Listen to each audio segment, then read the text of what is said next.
Daniel Day-Lewis came out of an 8-year retirement, and his movie was dead in 2 weeks.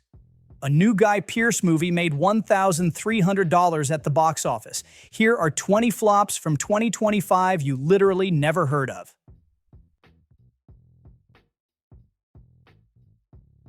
Forbes ran a piece back in November about Mark Wahlberg becoming the king of streaming.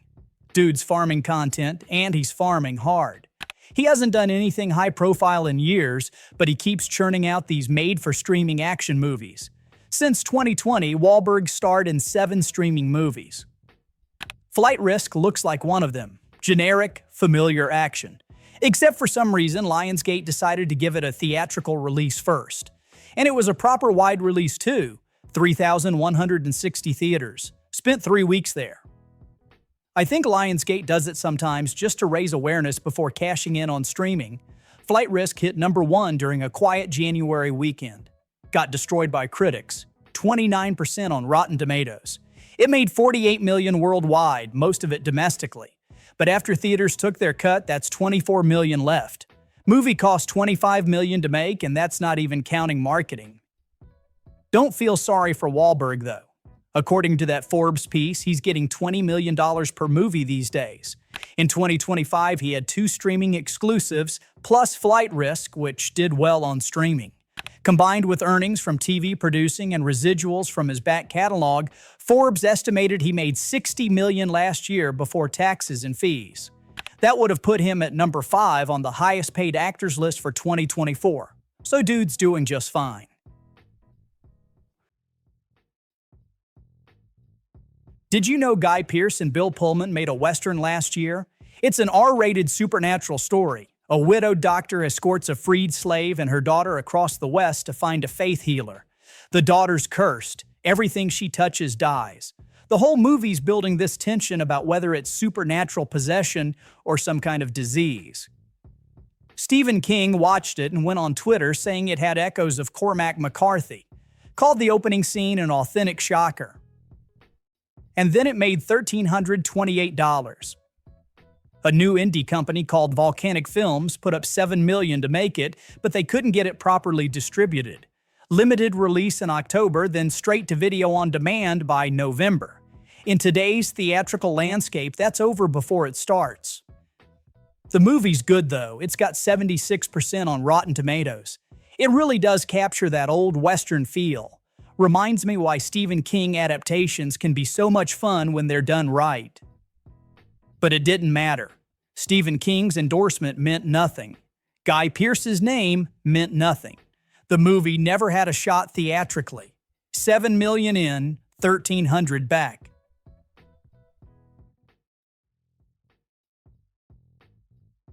Action comedies with female leads are dead. Everyone knows this. The Spy with Melissa McCarthy was good, but that came out 10 years ago in 2015. So why would anyone make another one? Rebel Wilson's back doing another wedding movie, except this time it's trying to be Bridesmaids meets Die Hard. Bad guys crash a wedding, she fights them off. The whole thing's just a cheap attempt to mash together a wedding comedy with an action movie, and it doesn't work.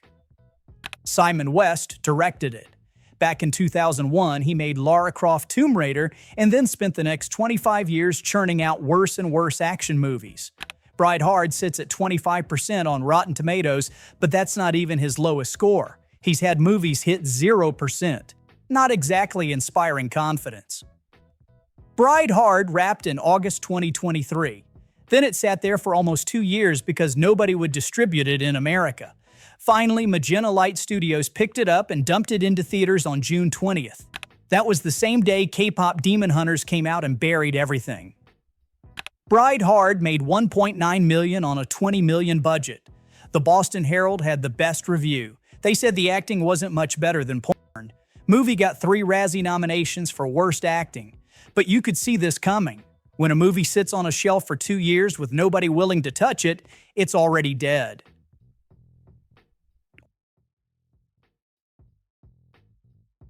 Woody Harrelson's in a survival thriller about deep-sea divers trying to rescue a guy trapped underwater. It's based on a true story. Director Alex Parkinson made a documentary about it back in 2019, then remade it as a narrative film. Focus Features bought the rights for $5 million, then spent another $5 on marketing. And you know how sometimes marketing budgets for these movies cost as much as making them? Well, Focus either didn't have that kind of money or they just weren't interested, because $5 million is nowhere near enough. They'd spent twice that marketing Nosferatu the year before. So the marketing was doomed from the start. A social media analytics company, Relish Mix, tracked the online buzz. 37.2 million interactions across platforms. That sounds okay until you realize it was 60% below average for drama thrillers. Focus gave it one trailer, one poster, and called it a day. Movie came out in late February and flopped. Made $24.8 million. After theaters take their cut, it doesn't even cover the $23 million it cost to make. And Focus had already spent $10 million acquiring and marketing it on top of that. Which is a shame because the movie's actually good. Reviews were solid, and a few months after it bombed in theaters, it became a hit on streaming. People finally found it and liked it.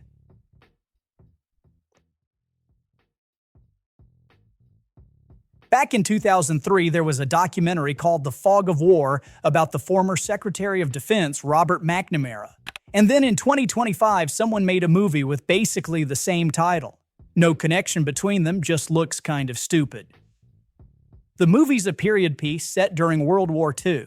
The plot's about an injured American pilot and his fiancée who visit her family's estate in Massachusetts. The Office of Strategic Services has recruited him to spy on the family. Cast is actually solid on paper. Jake Abel from Supernatural as the lead, Brianna Hildebrand from Deadpool as the love interest, and John Cusack's in it. But the acting was terrible across the board. Cusack's barely in the movie, maybe 10 minutes total, and even when he is, he seems like he's phoning it in. He hasn't seemed to care much about acting lately.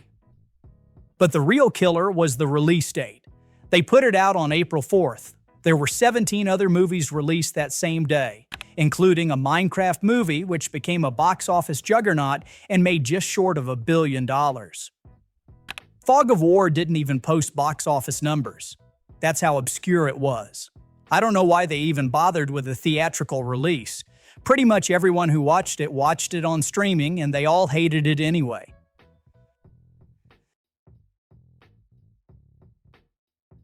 Daniel Day-Lewis came out of an 8-year retirement to star in his son's directorial debut. His son Ronan wrote a script, asked his dad to be in it, and Day-Lewis said yes. That alone should have been a story. One of the greatest actors alive who walked away from the industry twice before coming back for his kid's first movie. Focus Features clearly thought so. They gave it a wide release right in the middle of awards season. Then they completely abandoned it. The movie played for 1 week, maybe 2 in some cities. Showtimes were always the same, 2 screenings a day, both in the afternoon.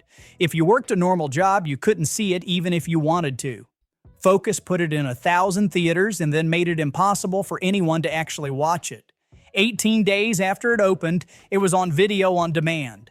It made $1.4 million on a $14 million budget. Day-Lewis talked about it afterward and said he'd probably made a fool of himself twice now.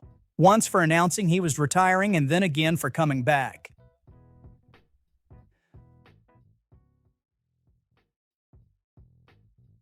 Back in December 2020, there was a screenplay called Borderline that made it onto the blacklist with 11 mentions. The premise was actually interesting. A romantic sociopath escapes from a mental institution and breaks into the home of a 90s pop superstar. He just wants to be loved, she just wants to survive. Lucky Chap Entertainment backed it and Samara Weaving signed on to star. Fast forward to March 2025 when it finally came out. The movie made $241,000 against a $5 million budget. Tiny horror releases usually do fine. They're cheap to make and there's always an audience for them. But Borderline couldn't even clear $250,000. The real killer here was the release strategy. Magnet put it out in theaters and on digital platforms the same day. When people can watch something like this at home without waiting for the theatrical window to close, they're obviously going to skip the theater. The movie was dead before it even had a chance.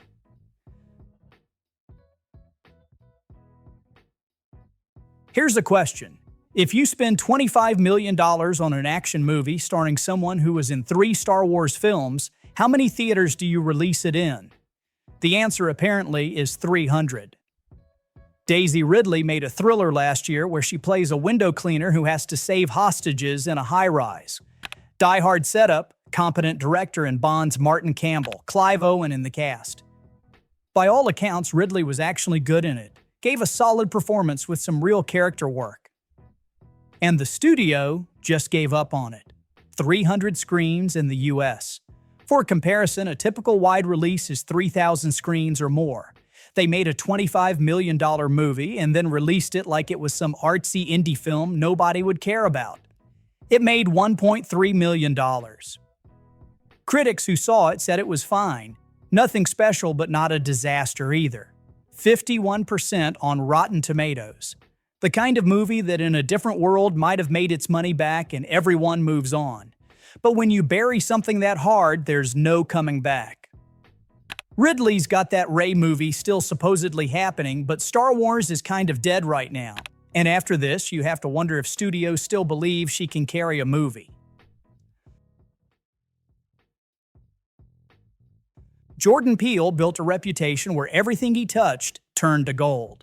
Get Out made $255 million on a $4 million budget. Us made $255. His production company Monkey Paw was the hottest brand in horror. Then Him happened, and suddenly everyone realized the brand might have been doing the heavy lifting. The marketing for Him made it look like a Jordan Peele movie. Stylish, creepy, all those visual signatures people associate with his work. Except Peele didn't direct it, didn't even write it. Just produced it through Monkey Paw while some other director and writers made a Peele knockoff. Universal knew they had a problem because they barely screened it for press. And when they finally lifted the review embargo, they did it at 1 in the morning. You don't do that when you're confident. The movie made $27 million against a $27 million budget. And this came after Monkey Paw had already done layoffs earlier in the year. Peele's got a 4th movie he's supposed to direct, except Universal pulled it from their 2026 schedule, and he hasn't even finished writing the script yet. The guy who couldn't miss 3 years ago is now watching his company struggle, and he's got nothing in the pipeline.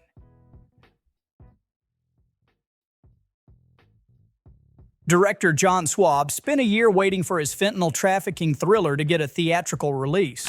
When it finally happened, Roadside Attractions put it in 752 theaters, with showtimes at 11 p.m. That's not a release strategy. That's a freaking burial. Swab had done extensive research for King Ivory, talked to law enforcement, gang members, inmates, addicts. He'd been sober for 10 years and wanted to explore the drug war from multiple perspectives. The guy felt like he was graduating with this movie, taking a big, ambitious swing on a modest budget. Ben Foster and Melissa Leo gave solid performances. Graham Greene was in it, one of his final roles. Critics said the action sequences were intense and the grittiness was real. Not a masterpiece, but a serious attempt at tackling a heavy subject. And it made $154,000 at the box office. That's humiliating for a $7.5 million movie. Even with a limited release, even with bad showtimes, you expect something more than that. But when you dump a movie into late-night slots and give it almost no marketing, this is what happens. Mark Anthony Green's first movie as a director was about a reclusive rock star who hasn't released music in 30 years. John Malkovich plays him. He invites journalists to his compound for the album release. Turns out he's got sinister plans. They got Nile Rodgers and The Dream to write original songs for Malkovich to perform. On paper, that sounds interesting, right? Could be good. It premiered at Sundance and got mixed to negative reviews. That killed it. A24 put it in 1,700 theaters but barely marketed it. Unless you were already following film stuff online, you never heard about it. Green said he made it for freaks and movie nerds, people who want challenging cinema. He wanted to spark conversations about celebrity worship, but the movie made $2 million on a $10 million budget and nobody talked about it. It probably found some small audience on streaming. Maybe that's where it should have gone in the first place. Zachary Levi went from playing Shazam to starring in a movie about an 11-year-old girl who struck oil in Oklahoma in the early 1900s. That's quite a career trajectory. Sarah's Oil is based on the true story of Sarah Rector, who became one of the first female African-American millionaires as a child, after oil was found on her land. It's actually an inspiring story, and the movie got pretty good reviews from people who saw it. The problem is almost nobody saw it. MGM released it through Amazon in 2,400 theaters, which is a genuinely wide release. It opened at number 4 at the box office its first weekend, went up against Predator: Badlands, and it still only made $11 million against an $18 million budget. For Levi, this has to sting. A few years ago, he was headlining superhero movies for Warner Brothers. Now he's in films that nobody goes to see. I don't know if that's because of his politics or just bad luck with projects, but the result is the same. His career's in a very different place than it was. Rob Edwards and Chris Jenkins made a movie about sneakers that come to life. Edwards co-wrote The Princess and the Frog. Jenkins animated on basically every major Disney film in the 90s. Both of them had serious Disney pedigree. And they decided to make Toy Story, but with shoes. A kid wins rare sneakers at a convention, and when he's not around, they turn into people voiced by Anthony Mackie and Chloe Bailey. It's so shameless you almost have to respect it. Every major distributor passed. Eventually, Briarcliff picked it up and put it in 1,500 theaters. Family movies usually make some money even when they're bad. Kids drag their parents, there's matinees, it builds over weekends. This thing couldn't even hit $1.5 million. And for Rob Edwards, this was a rough year. He also wrote Captain America: Brave New World with Anthony Mackie again, and it flopped at the box office too. Dakota Johnson had 2 relationship comedies come out last summer. The first one, Materialist, made $80 million on a $20 million budget. Nice profit, everyone's happy. The second one bombed so hard it made $3 million. Splitsville is about a guy whose wife asks for a divorce, so he runs to his friends for support and discovers their secret to happiness is an open marriage. It's an R-rated sex comedy that premiered at Cannes and got really good reviews. 85% on Rotten Tomatoes, critics called it the year's funniest relationship comedy. Neon handled distribution, which already meant it was going to have a harder time making money than a major studio release. But nobody expected it to crater this badly. It cost $15 million to make and has earned $3.4 million. The director talked about wanting to make things that are wildly entertaining and artfully commercial. Well, critics agreed on the entertaining part. The commercial part didn't work out. And it's not like the movie's bad, it's actually good. People who've seen it liked it. But an R-rated sex comedy about open marriage apparently isn't as easy to market.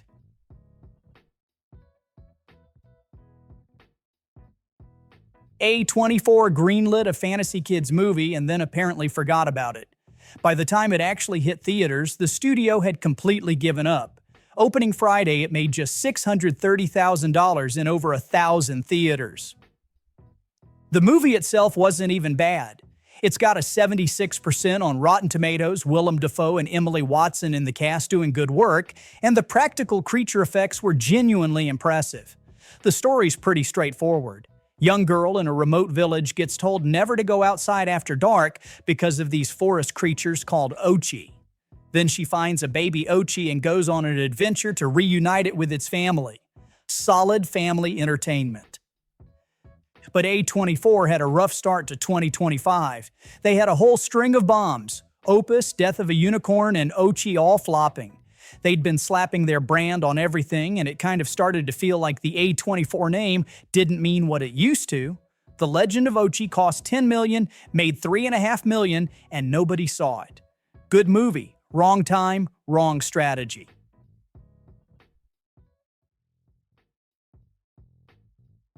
Remember when Benedict Cumberbatch was everywhere?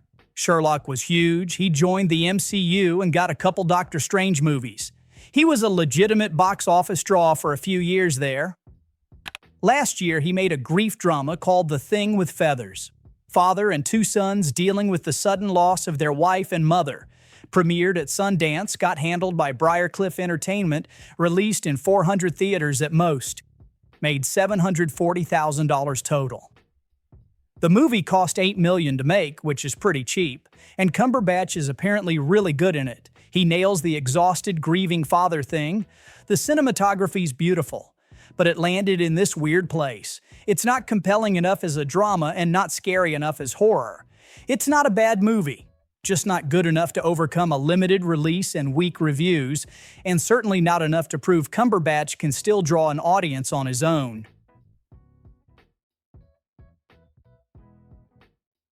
Someone looked at a cheap survival thriller about soldiers escaping North Korea and thought, yeah, let's put this in theaters. That was a mistake. Valiant One is the kind of movie that looks direct to streaming. The marketing claimed it was based on a true story, which wasn't really true. The directors did research about military life and communication, but the actual plot is fiction. Doesn't matter though, because nobody saw it anyway. The movie made $1.2 million on a $10 million budget. Reviews came in at 29% on Rotten Tomatoes. Critics called it dull, forgettable, and clumsily constructed. The characters make stupid decisions, the action's mediocre, and the whole thing feels like a B-movie that somehow ended up on the big screen. It should have been buried on a streaming service where it belonged. If you treat it as a cheap, unpretentious action flick, it's watchable enough. But theatrical release was never going to work.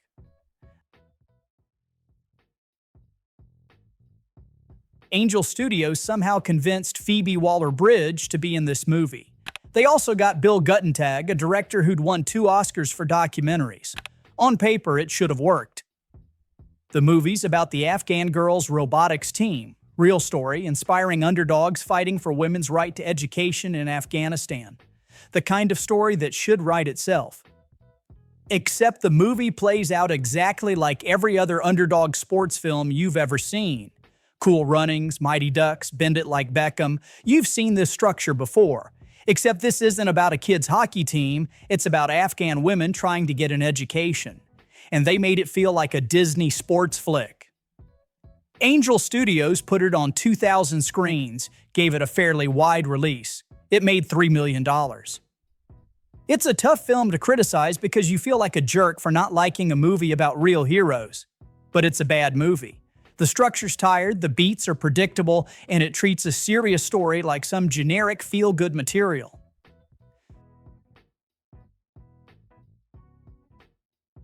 $2,760. That's what a movie directed by the people who made Captain Marvel earned at the box office.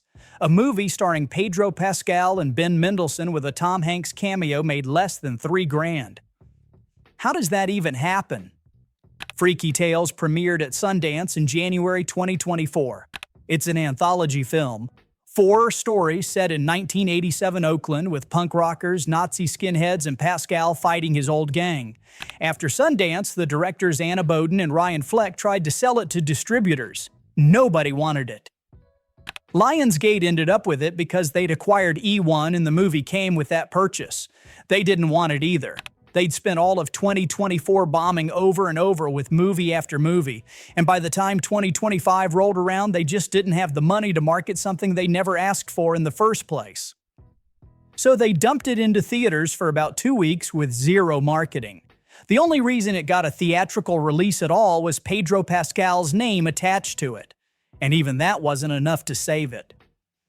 By all accounts, it's actually a decent movie. The director said they were focused on making sure the audience had fun and didn't take things too seriously. Except nobody got to have that fun because Lionsgate made sure nobody knew it existed.